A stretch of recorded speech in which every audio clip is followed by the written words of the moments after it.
The fourth video in our formatting and printing series will address printing. We'll be primarily working within the page layout ribbon. You can access the page layout ribbon by clicking on the page layout tab, and then the ribbon appears. The ribbon is broken into a few groups: themes, page setup, scale to fit, sheet options, and arrange. We will be working within the page setup area. We'll be talking about margins, orientation, size, print area, print breaks, background, as well as print titles. The workbook that we're going to be in is the same workbook that we've been in so far, which is the Happy Villas Apartments Profit and Loss Statement. So let's go ahead and come all the way to the top of the worksheet. We're going to type in A1 to get us there, right? So we're in the top, and you can see where the page breaks are already. These dotted lines are page breaks. So that's where, when we print, the actual pieces of paper will stop. The easiest way to increase the amount of information that you can get on a page is to adjust your margins.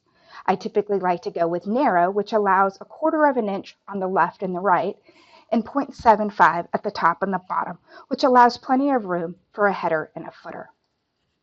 When I'm dealing with financial data, especially as a profit and loss statement, I typically like to go landscape so I can get as much information within the width of a page as possible. So when I change this worksheet from portrait to landscape, you'll be able to see where the page break moves. So now I'm able to get all the way from A all the way over to total within one page. You can also adjust the physical page size. So if we wanted to adjust from letter to legal, which would be 8.5 by 14, we would choose there. And now, as we chose legal, now you can see that your page break moved from in between column J and K all the way over between column M and N. So now, with our updated margins, our updated orientation, as well as our updated page size, we're now able to fit all of our columns within one page. Now, if we wanted to just talk about a specific area of our spreadsheet, for example, other income, we could select the cell range of C18 all the way down and over to M42 and choose print area and choose set print area. What that does is that assigns the print area for this worksheet just to the selected range of cells that we chose. And now you can see that all of the other page break indicators with the dotted lines are gone, and only the area that we selected. We can see that by choosing Print, Preview, and Print.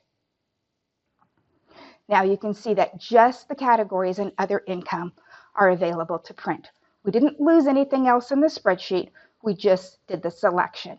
We can go back here and clear the print area, which allows the entire worksheet now to be printed.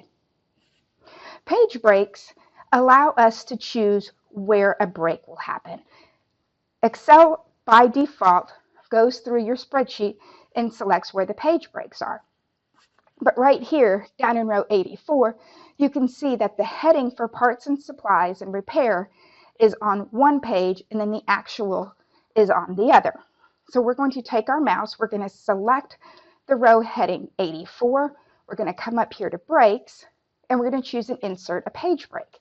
And now what we have done is we have forced a page break in Excel, pushing parts, supplies, and repairs below. So now that is all on the same page as all of the details within parts, supplies, and repairs. We can preview our spreadsheet once again by clicking Print, Preview, and Print. So now we can see with it our new margins, with our new page layout, how things are going to appear. And we've got 6 pages in our worksheet right now when we print it. Well, we would like to have the columns to repeat at the top. We would like to have Q1, Q2, 3, 4, total, and budget on each one of the subsequent pages. We're going to choose Print Titles, and that will allow us to choose the rows that will repeat at the top of every page. By clicking Print Titles, the Page Setup dialog box appears and goes to the Sheet tab. Rows to repeat at top appears there. We're going to take our mouse, click in there, Click the up arrow so now we can actually go to our spreadsheet and select the cell range of 1 through 5. And as you select the row headings 1 through 5, you can see that it places them in there. Now we're going to choose OK. It's going to make its adjustments, and we're going to print preview again. We still have 6 pages, but this time, we have 7 pages now. It added a page because we have the rows that will repeat at the top of every single page within our worksheet.